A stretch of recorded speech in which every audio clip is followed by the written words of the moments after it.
말씀은 말씀을 읽으셔서 알겠지만 솔로몬의 이야기를 조금 하려고 합니다. 솔로몬의 삶을 통해서 특별히 후반부에 열왕기 상에서 얘기하는 후반부의 솔로몬의 후반부의 이야기를 통해서 그 삶이 어땠는지 살펴보므로 우리의 삶의 교훈과 도전이 되는 시간이 되었으면 좋겠습니다. 솔로몬이 다윗을 이어 왕이 되었는데 다윗이 이미 솔로몬이 왕이 되기 전에 많은 걸 다 준비해 놓았습니다. 성전을 지을 재료, 그 다음에 왕이 되면 무엇을 해야 되는가. 특별히 성경을 읽다 보면 다윗이 솔로몬에게 누구는 살려두지 마라 이렇게 정적을 죽여야 될 리스트까지 상세하게 아주 이야기해 주는 장면이 나오는 것을 보면 다윗이 솔로몬이 왕이 되어서 어떻게 왕위를 잘 이어갈 수 있을지에 대한 부담감이 많았던 것 같아요. 그래서 이것저것 참 많이 준비해 놓았고 또 실제로 마음 다해서 준비를 했습니다. 그래서 아마 율법에 대한 이야기, 하나님의 명령을 지키는 것에 대한 이야기도 아마 매우 많이 했을 것이에요. 근데 이 솔로몬은 초반에는 좀 여호와의 말씀을 잘 준행한 듯 싶다가 오늘 11장의 모습을 보면 솔로몬이 그렇게 마지막이 깨끗하지 못했다라는 것을 우리가 확인할 수 있죠. 처음에 이 열왕기상에 보면 성전을 건축하는 솔로몬의 위대함, 또 많은 여러 국가들에서 찾아와서 솔로몬 왕국에 대한 그런 찬양하는 이야기, 그 다음에 솔로몬이 재판을 하는데 굉장히 지혜롭게 재판을 하는 이야기 등 솔로몬이 굉장히 멋있게 등장을 하는데 이 11장부터 솔로몬을 확 가라앉히는 사건들이 시작되는데요. 바로 무엇이냐면 솔로몬의 타협의 이야기입니다. 이 솔로몬이 어떻게 타협을 시작했는가가 바로 오늘 11장 1절의 말씀입니다. 2절부터 읽었죠. 1절을 일부러 읽지 않았는데 제가 읽어보겠습니다. 솔로몬 왕이 바로의 딸 외에 이방의 많은 여인을 사랑하였으니 곧 모압과 암몬과 에돔과 시돈과 헷 여인이라. 솔로몬이 여인을 많이 두었다. 아내를 많이 둔 건 알고 계시죠? 근데 솔로몬의 이 타협의 시작이 바로 무엇이냐? 이 사랑 때문이었다는 거예요. 솔로몬이 하나님을 떠나서 타락하기 시작한 이 시작이 사랑 때문이었다. 근데 다윗도 역시 아내를 솔로몬 정도는 아니지만 여러 두었죠. 근데 다윗은 그렇게 아내를 많이 둔 것에 대해서 그렇게 성경에서 허물로 삼지는 않습니다. 그런데 이 솔로몬은 아내를 많이 둔 것에 대해서 이 열왕기 기자가 문제점으로 지금 지적을 하고 있는 거예요. 지금 솔로몬이 아내를 많이 둔 것이 큰 잘못이다. 더욱이 아내를 사랑한 것이 타협의 시작이다. 이렇게 1절을 시작하고 있는 것이죠. 왜 그러냐? 2절에 여호와께서 일찍이 이 여러 백성에 대하여 이스라엘 자손에게 말씀하시기를 너희는 그들과 서로 통혼하지 말며 그들도 너희와 서로 통혼하게 하지 말라. 그들이 반드시 너희의 마음을 돌려 그들의 신들을 따르게 하리라 하셨으나. 이 말씀은 신명기 7장의 말씀입니다. 이때 새롭게 주어진 것이 아니라 신명기의 말씀, 모세를 통해서 하나님이 주신 말씀을 재인용한 것이죠. 그러니까 솔로몬은 이 이야기를 이미 알고 있었다는 것을 의미합니다. 그러니까 솔로몬은 다윗을 통해서 율법에 대한 이야기를 들었을 때, 특히 왕은 나라를 어떻게 다스려야 되는가에 대한 이야기를 들었을 때 많은 아내를 두지 말아라, 이 이야기를 분명히 들었을 거예요. 그런데 솔로몬은 이 이야기를 알고 있었음에도 불구하고 1절에 바로의 딸 이외에 이방의 많은 여인을 사랑하였으니 이렇게 증거하고 있죠. 그러니까 솔로몬의 출발이 매우 잘못되었다, 지금 이렇게 이야기하고 있는 것이죠. 하나님의 말씀을 일찍이부터 배우고 익혔을 솔로몬이 왜 이런 길을 선택했을까요? 더욱이 하나님의 법을 사랑하기로 유명했던 다윗의 아들이었는데, 다윗이 죽기 전에 분명히 여러 가지 법들을 잘 강조해서 엑기스만 뽑아서 잘 알려주었을 텐데, 어떻게 솔로몬은 그 사실을 알고, 아니 그 결과도 알고 있었을 텐데, 이방 여인을 취하게 될 경우에 어떻게 된다고 신명기에서 얘기하고 있죠? 그들의 신을 섬기게 될 것이다, 이렇게 얘기하고 있는데, 그리고 그 신들을 섬기면 하나님이 그들에게 진노하실 것이다, 이렇게 못박아 이야기하고 있는데, 하나님을 알고 있는 솔로몬이 어떻게 여인들을 많이 둘 수 있었을까요? 솔로몬은 다윗처럼 한 서너 명, 너다섯 명 둔 것이 아니라 어마어마하게 많이 두었죠. 그러니까 하나님의 말씀을 어긴 정도 그 깊이로 따지면은 거의 죽어도 한 10번 죽을 죄인 것 같아요. 엄청나게 심각한 상태에 이르렀음에도 불구하고 솔로몬은 여전히 더 많은 아내, 더 많은 이방 여인들을 사랑하는 모습을 오늘 확인할 수 있습니다. 그러니까 이 타협의 시작이 아까 얘기한 것처럼 사랑이었어요. 사랑. 2절의 후반절에 솔로몬이 그들을 사랑하였더라. 솔로몬이 타락을 하기 시작한 때를 보통 성경에서 솔로몬이 나이가 많이 들어, 이 구절을 가지고 이야기합니다.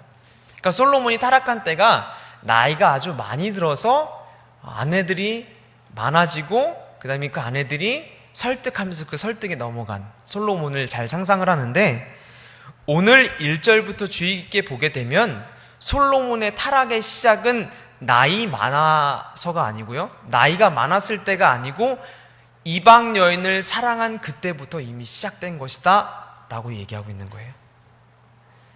그러니까 많은 사람들은 나이가 많이 들어서 오랜 시간이 지나고 나서 솔로몬이 어느 한순간 타락한 것으로 이야기하지만, 성경은 이미 이방 여인을 사랑한 그 시점부터 솔로몬의 타락은 시작되었다, 이렇게 얘기하고 있는 것이죠. 근데 그 결과가 그때쯤에야 드러난 것이죠. 이것을 어떻게 알 수 있느냐? 솔로몬이 그들을 사랑하였더라 해서 이 사랑하였다, 이 원래의 뜻은 무엇이냐면, 그냥 단순히 우리말 표현에는 사랑하였더라 이렇게 되어 있지만, 원래 원뜻으로 보면 부부가 서로 연합하여 한 몸이 된 것처럼 솔로몬이 그들을 사랑하였다, 이런 뜻이에요. 그러니까 솔로몬의 사랑의 깊이가 어느 정도인지 요 풀이를 통해서 명확하게 알 수 있죠. 그러니까 솔로몬이 이방 여인들을 사랑한 수준이 이와 같다라는 거예요. 근데 이 수준을 이야기하는 이유는 무엇이냐면, 이 표현 안에는 하나님 사랑보다 세상을 사랑하는 깊이가 훨씬 더 깊어졌다, 이것을 알 수 있는 것이죠. 왜냐하면 솔로몬도 하나님을 사랑하는 자였어요. 열왕기 3장 3절에 보면 솔로몬이 여호와를 사랑하여 그 법도를 지켰다, 이런 말씀이 나오거든요. 그러니까 솔로몬이 애초에 하나님을 사랑하지 않은 것이 아니고 사랑했는데, 그 사랑의 출발은 좋았지만 어느 시점부터 변질되기 시작했냐면, 하나님보다 세상을 사랑한 그 시점부터 변질되기 시작했다는 거예요. 특별히 세상을 어떻게 사랑했느냐? 한 몸처럼 여기면서 사랑했다는 거예요. 마치 나 자신을 대하듯이 사랑했다는 거예요, 솔로몬의 모습이. 그래서 사랑하면 어떤 일이 일어나느냐? 솔로몬의 아내들이 원하는 것들을 해주기 시작하죠. 이 말씀 속에서 무엇이 나오냐면, 솔로몬의 아내들이 그 왕의 마음을 하나님에게서부터 돌아서게 했다, 이런 말이 나옵니다. 그러니까 돌아서게 했다는 것은 구부러지게 했다라는 것인데, 그러니까 원래 이 뜻 안에는 원래 하나님을 사랑했으나, 그러나 여인들이 그 사랑을 구부러지게 해서 자신들을 더 사랑하게 만들었다, 이 뜻이죠. 그러니까 자연스럽게 더 사랑하는 사람 때문에, 더 사랑하는 대상 때문에 하나님이 멀어지게 되는 거죠. 하나님이 잊혀지게 만들어지고, 하나님을 사랑하는 자들은 세상과 멀어지고, 세상을 사랑하는 사람은 하나님과 멀어지는 것이 매우 당연하다. 디모데후서 4장 10절에 데마는 이 세상을 사랑하여 나를 버리고 데살로니가로 갔고 그레스게는 갈라디아로 디도는 달마디아로 갔고. 바울이 디모데에게 이야기할 때 데마가 이 세상을 사랑해서 나를 버렸다 이렇게 얘기하죠. 그러니까 사랑하면 덜 사랑하는 건 버리게 되는 거예요. 솔로몬도 마찬가지죠. 하나님을 사랑했을 때는 하나님보다 덜 중요했던 것은 버렸어요, 과감히. 근데 세상, 이방 여인들을 사랑하는 그 순간부터, 그게 가장 중요한 사랑이 되어버린 그 순간부터 하나님을 버릴 수 있게 되는 거예요. 데마도 마찬가지죠. 세상을 사랑해서 바울을 버렸다. 요한일서 2장 15절에는 이 세상이나 세상에 있는 것들을 사랑하지 말라. 누구든지 세상을 사랑하면 아버지의 사랑이 그 안에 있지 아니하니. 요한은 이렇게까지 심각하게 얘기하죠. 세상을 사랑하면 그 안에 하나님이 아예 없다. 솔로몬에게서 이방 여인들은 바로 세상을 의미합니다. 왜냐하면 신명기의 말씀을 통해서 하나님은 이방 사람들은 진멸해야 될 대상, 이방 여인들은 특별히 결혼하지 말아야 할 대상, 며느리로도 두지 말아야 할 대상으로 하나님이 딱 선을 그어 놓으셨는데 그 선을 넘어서는 거죠. 세상을 이야기합니다. 이런 시각에서 본다면 솔로몬은 이미 그때 하나님과 멀어지기 시작한 것이죠. 이 말씀에 비추어 본다면 우리는 누군가를 사랑하는 것은 매우 심각하고도 중요한 문제입니다. 여러분, 주님을 가장 사랑하십니까? 네. 우리는 주님을 가장 사랑하는 것도 중요하지만 이 마음이 끝까지 가는 것도 참 중요한 것 같아요. 세상의 마음 뺏기지 않고 끝까지 주님을 가장 사랑하시는 저와 여러분 되기를 주님의 이름으로 축복합니다. 요셉은 노년에 얻은 아들이므로 이스라엘이 여러 아들들보다 그를 더 사랑함으로 그를 위하여 채색 옷을 지었더라. 제가 이 말씀을 묵상하면서 그런 생각이 들었습니다. 여러분, 사랑하면 편애하게 되는 거 당연한 거죠? 그렇죠? 사랑하면 그 사랑하는 대상 편애하는 게 당연하잖아요. 요셉, 이스라엘이 편애했습니다. 그렇죠?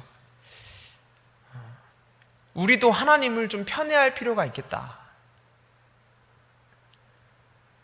우리의 삶 속에 하나님에게 채색 옷을 지어 입혀드리는 그런 모습을 상상해 보게 되었어요. 마치 우리는 세상에 살 때 하나님을 마치 이스라엘의 여러 아들들 중에 하나인 것처럼 그렇게 대하고 있는데, 이스라엘은 요셉을 사랑했기 때문에 채색 옷을 입혀줬거든요. 그냥 몸에서 나오는 이 자연스러운 행동이죠. 우리는 하나님을 사랑하게 되면 하나님을 향해서 자연스럽게 채색 옷을 입혀드릴 수밖에 없을 것 같아요. 우리 삶 가운데 하나님을 향한 그 사랑이 드러난다는 얘기죠. 표현된다는 얘기입니다. 저와 여러분도 하나님을 편애하고 드러낼 줄 아는 믿음들이 있게 되기를 주님의 이름으로 축복합니다. 제가 무엇으로 조금 더 효과적으로 설명할까 하다가 아내랑 연애할 때 이야기가 생각이 좀 났습니다. 제가 신학교에서 아내를 만났는데 대학원에서 같이 연애를 했습니다. 그래서 기숙사를 같이 사용을 하면서 학업을 했는데, 방은 다르지만 건물이 같잖아요. 그러니까 이제 저녁마다 자주 만났어요. 이렇게 만나가지고 그 서대문의 독립문 공원이라고 혹시 아시나 모르겠습니다. 그 독립문 공원에 산책을 자주 나갔습니다. 아내가 산책을 굉장히 좋아라 해가지고 산책을 나갔는데, 그 산책을 거닐다 보면 이제 속 얘기도 많이 주고받죠. 무슨 생각을 하는지, 어떤 꿈을 꾸는지, 뭐 그런 것들을 많이 주고받잖아요. 그러면서 이제 독립문을 한 바퀴, 두 바퀴 이렇게 돌기 시작합니다. 근데 그 독립문 공원이 그렇게 크지도 않은데 그렇게 작지도 않아요. 그러니까 이제 한 바퀴, 두 바퀴는 괜찮은데 세 바퀴, 네 바퀴가 되어지면 그때부터 이제 다리가 아파지기 시작합니다. 그런데 아내랑 연애하는 건 너무 좋은 거죠. 그러니까 이제 한 바퀴를 돌면 이제 다시 공원 입구로 돌아오는데 이때마다 이제 다시 물어요. 세 바퀴쯤부터 물어봅니다. 갈까? 아니면 조금 더 한 바퀴만 더 돌까? 이렇게 물어봅니다. 그러면 머리에서는 가자라고 생각하지만 몸은 이미 앞으로 가고 있어요. 무엇이냐면 아내를 좋아하고 사랑하기 때문에 가서 지금 레포트도 써야 되고 지금 쌓인 게 있어요. 지금 가서 숙제도 해야 되고 책도 읽어야 되는데 몸이 가는 것이죠. 그러니까 사랑하니까 몸이 가는 것이죠. 다리는 아프고 밤새 레포트를 써야 될 것들을 이미 충분히 상상하고 있지만 내 생각과는 상관없이 몸이 반응하는 것이죠. 그러니까 사랑하는 대상 쪽으로 모든 것이 구부러지는 거예요. 그렇죠? 저만 경험한 거 아니잖아요. 그렇죠? 맞습니다. 그러니까 솔로몬도 이런 상황이었던 거예요. 세상을 사랑한 나머지 하나님을 사랑하는 그 사랑도 구부러지게 만드는 거예요. 세상을 사랑했기 때문에. 솔로몬은 그렇게 하나님에게서 돌아섭니다. 그리고 아내로 맞은 여인들을 사랑하면서 그 사랑하는 대상을 위해서 모든 것을 맞추면서 넘지 말아야 할 선까지 넘는데 그게 무엇이냐면 이방 신을 섬기는 것. 하나님 외에 다른 신을 섬기는 아주 극악한 못된 짓을 하게 되죠. 여기서 떠났다라고 표현하는 것은 이미 전에서 이야기한 타협이나 돌아섰다, 마음이 돌아섰다라고 얘기한 것과는 좀 다릅니다. 왜냐하면 앞에 이 타협이나 돌아섰다는 것은 어느 정도 과정적인 것이 있는데 떠났다 이것은 무엇이냐면 결론적이에요. 그러니까 결국 하나님을 떠났다, 하나님께서 멀어졌다라고 결론이 났다는 거예요. 그러니까 우리는 우리의 삶 가운데 타협과 돌아섬을 통해서 결국은 떠나게 되는데 하나님의 말씀을 따라가는 것, 세상을 사랑하지 않는 것이 얼마나 중요하냐면 세상을 사랑하면 결국 세상과 타협하면 결국 어떻게 되냐면 떠나는 데까지 이른다는 거예요. 그냥 타협하는 수준에서 멈춰서지 않고 타협하면 돌아서게 되고 돌아서면 떠난다는 거예요.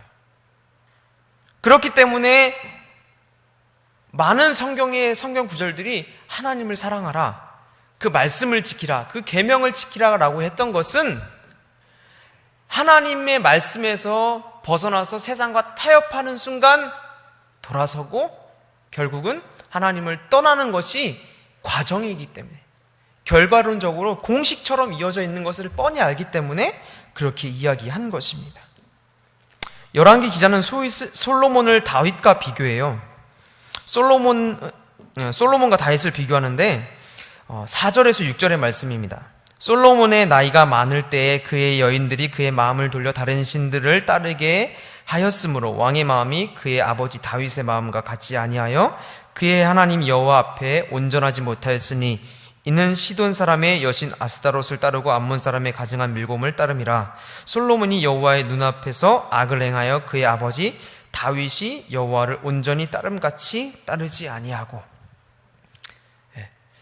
우리가 여기서 두 가지를 확인할 수 있는데요. 무엇이냐면 다윗이 하나님 앞에 온전했다, 이것을 확인할 수 있고, 그 다음에 두 번째는 솔로몬이 다윗과 같지 않았다, 이것을 두 번에 걸쳐서 강조하고 있는 것을 볼 수가 있죠. 여러분, 다윗이 온전한 사람이었습니까? 다윗 역시 그 인생이 별로 떳떳하지가 않았었죠. 때로는 하나님이 원하지 않는 일도 행할 때도 있었고, 죄를 지을 때도 있었고, 살인을 저지를 때도 있었습니다. 그런데 하나님은 다윗을 온전한 자라고 어떻게 표현하셨을까요? 왜 그렇게 표현하셨을까?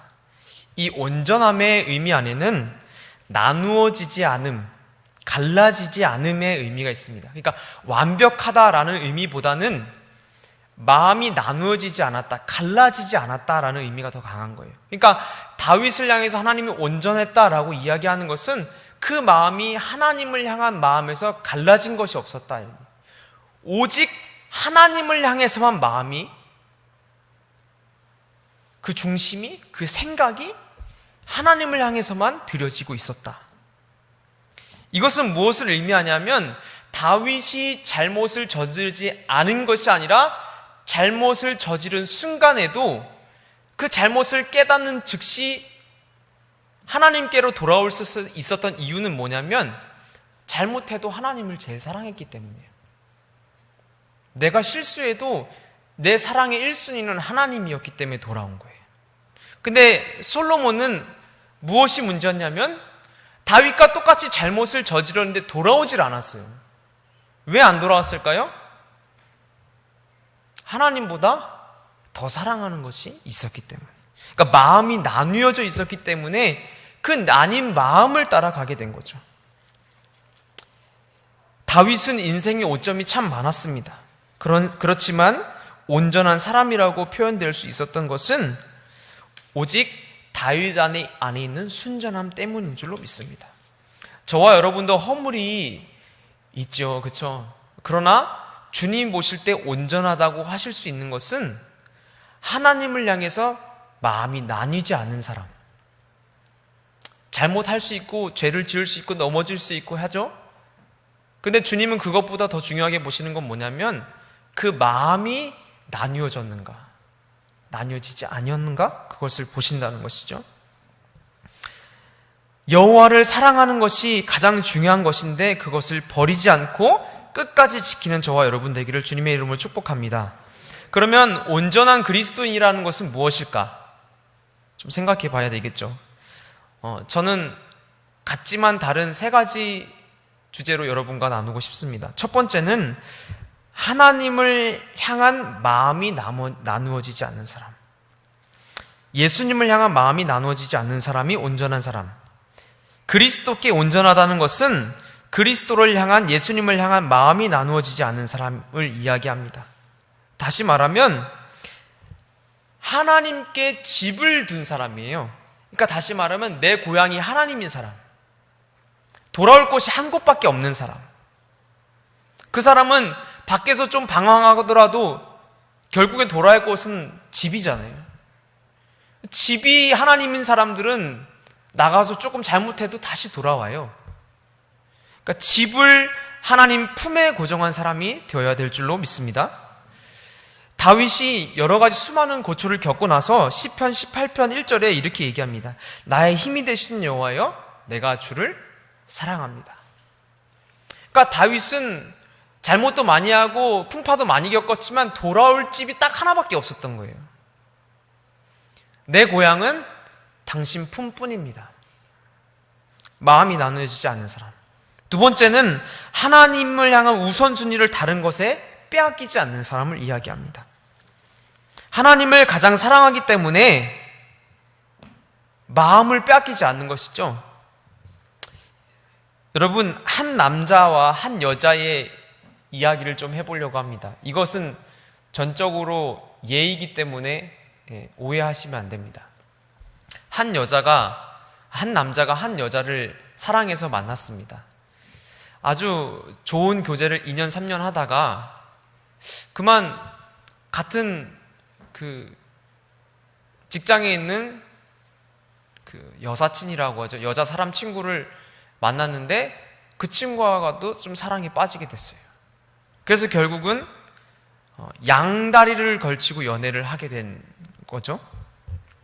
네, 한동안은 안전하게 몰래 잘했습니다. 그런데 어느 날 갑자기 발각이 되었어요. 여기서 그 여인을 더 사랑하는지 아니면 나중에 양다리 걸친 여인을 더 사랑하는지 알 수 있는 비결이 있습니다. 그것이 무엇이냐면 잘못이 드러났을 때 무릎을 누구에게 꿇는가. 그죠? 만약에 처음 만난, 첫 사귀고 있던 여자를 많이 사랑하면 그 앞에 무릎을 꿇게 되어 있어요.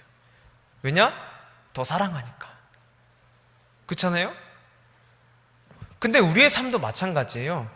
우리가 하나님을 사랑하고 하나님과 만남이 감격적이더라도 때로는 세상 가운데서 하나님보다 더 사랑할 때가 있어요. 때로는 내 자녀, 때로는 내 직장, 내 가정. 그 어떤 것. 근데 그것보다 더 중요한 것은 무엇이냐면 위로 드러났을 때 하나님 앞에 무릎을 꿇는가. 우선순위가 하나님으로 정해진 사람들은 잘못이 드러나면 무릎을 꿇게 되어 있습니다. 그런데 우선순위가 하나님으로 정해지지 않는 사람은 그 잘못이 드러날 때 오히려 화를 내요. 뭔데? 나한테. 그렇죠?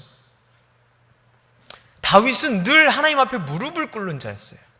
잘못을 하건 안 하건 간에 하나님이 우선순위였기 때문에, 다른 것에 빼앗기지 않았기 때문에 나를 혼내시건 사랑하시건 주먹질하시건 때리시건 품으시건 간에 항상 나에게 좋은 것을 주시는 하나님을 알았기 때문에 나를 질책하실 때도 무릎을 꿇었어요. 왜냐? 내가 제일 사랑하는 분이니까. 저와 여러분도 늘 주님을 먼저 사랑하고 가장 사랑해서 때로는 주님이 질책하고 혼내실 때에도 반항하기보다는 먼저 무릎을 꿇을 줄 아는 멋있는 주의 그리스도인이 되시기를 주님의 이름으로 축복합니다. 무릎을 꿇는 게 진짜 멋있는 것 같아요. 잘못했다고 뻐기는 것이 아니라, 난 잘못 안 했다고 뻐기는 것이 아니라 사랑하니까 무릎을 꿇는 것이죠. 내가 돌아올 곳은 여기뿐이기 때문에. 하나님의 말씀을 듣는 사람들, 세 번째를 이야기합니다. 온전한 그리스도인이란 하나님의 말씀을 듣는 마음을 잃지 않는 사람을 의미합니다.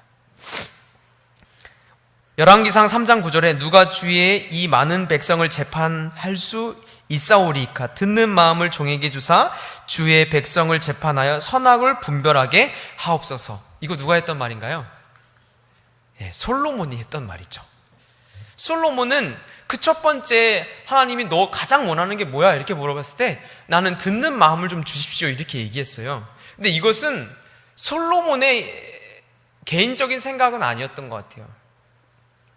아마 다윗의 삶을 보면서 솔로몬이 왕이 되면 가장 필요한 게 무엇일까 생각하기도 했을 것이고 다윗을 통해서 어느 정도 힌트를 얻었을 수도 있을 것이다 라는 생각을 하게 됩니다.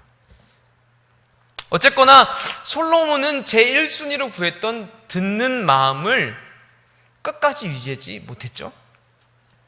오히려 다윗이 듣는 마음을 끝까지 유지했습니다. 여러분, 다윗이 그 성전을 건축하기 위해서 많은 것을 준비한 거 알고 계시죠? 문득 이런 생각을 했습니다. 만약에 나에게 다윗처럼 성전 건축할 모든 것이 다 준비되어 있다면 나는 성전을 지었을까? 아니면 하나님 말씀에 순종했을까? 여러분 한번 스스로 한번 물어보시기 바랍니다. 모든 것이 나에게 다 준비되어 있어요. 내가 사인만 내리면 바로 내일이라도 당장 성전을 지을 수 있습니다. 그런데 딱 한 가지 걸리는 것은 무엇이냐면 하나님이 원하지 않아. 다윗은 듣는 마음을 가지고 있었기 때문에 마음에 소원이 있었지만 결국은 그 소원을 솔로몬에게 물려주게 됩니다. 그러니까 다윗은 그 죽는 순간까지 하나님을 향해 듣는 마음을 잃지 않았던 사람, 온전한 사람이라고 이야기할 수 있게 되죠. 그런데 솔로몬은 듣는 마음을 구했지만 결국 그 듣는 마음을 잃어버렸습니다. 우리는 듣는 마음을 구하는 것도 중요하지만 주님 앞에 설 때까지 듣는 마음을 가지고 가는 게 더 중요한 것 같아요.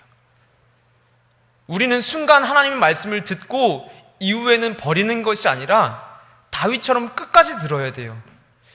하나님이 나한테 다 갖추어지게 하셨지만 사인 하나, 짓는 건 너가 하면 안 돼 이렇게 얘기하시면 다 갖추어져 있어도 포기할 줄 아는 거. 이게 진짜 멋진 사람 아니겠습니까? 우리의 삶 가운데 다른 거 다 되어 있어도 하나님이 아니라고 하면 그것을 들을 줄 아는 귀가 저와 여러분에게 있게 되기를 주님의 이름으로 축복합니다. 이렇게 듣는 마음이 완악해지지 않도록 우리는 우리의 마음을 점검하는 것이죠. 하나님의 음성이 가장 크게 들려야 되는데 세상의 소리가 너무 커서 세상의 소리에 빠져서 하나님의 소리가 매력적이지도 않고 사랑스럽지도 않은 상태가 되지 않도록, 마치 솔로몬처럼 하나님의 음성도 들리고 세상의 소리도 들리지만 더 이상 하나님의 소리가 매력적이지 않는 상태, 세상이 더 사랑스러워지는 상태가 되지 않도록 우리는 늘 하나님께 우리의 귀를 고정해야 될 줄로 믿습니다. 이제 말씀을 정리하려고 합니다. 솔로몬의 모습을 반면교사로 삼아서 온전한 그리스도인은 어떤 것인가 라는 것을 생각해 보았습니다. 솔로몬의 타락은 한순간에 이루어진 것이 아니고 작은 타협이 쌓여서 일어난 사건임을 확인했습니다. 또한 말씀을 안다고 하나님 뜻대로 사는 것이 아니었음을 확인할 수도 있었습니다. 율법을 알고 배웠던 솔로몬도 하나님을 떠나는 모습을 보면서 세상을 사랑하는 것이 얼마나 위험한 것인지도 확인하였습니다. 가장 사랑하는 것은 가장 사랑하는 것 이외의 모든 것을 구부러뜨리는 힘이 있다는 것을 말씀을 통해 확인했습니다. 내가 하나님보다 더 사랑하는 것이 있다면 그것이 나를 하나님에게서 멀어지게 하고 구부러지게 할 힘을 충분히 갖고 있다는 것을 확인하였습니다. 결국 온전한 그리스도인이 되는 것은 무엇이냐? 예수님을 향한 마음이 나누어지지 않는 사람, 하나님을 향한 우선순위를 다른 것에 빼앗기지 않는 사람, 하나님의 말씀을 듣는 마음을 잃지 않는 사람, 이 세 가지를 가지고 있을 때 우리는 때로는 부족하고 넘어지고 쓰러지고 연약해도 주님은 온전한 자라고 인정해 주실 줄로 믿습니다.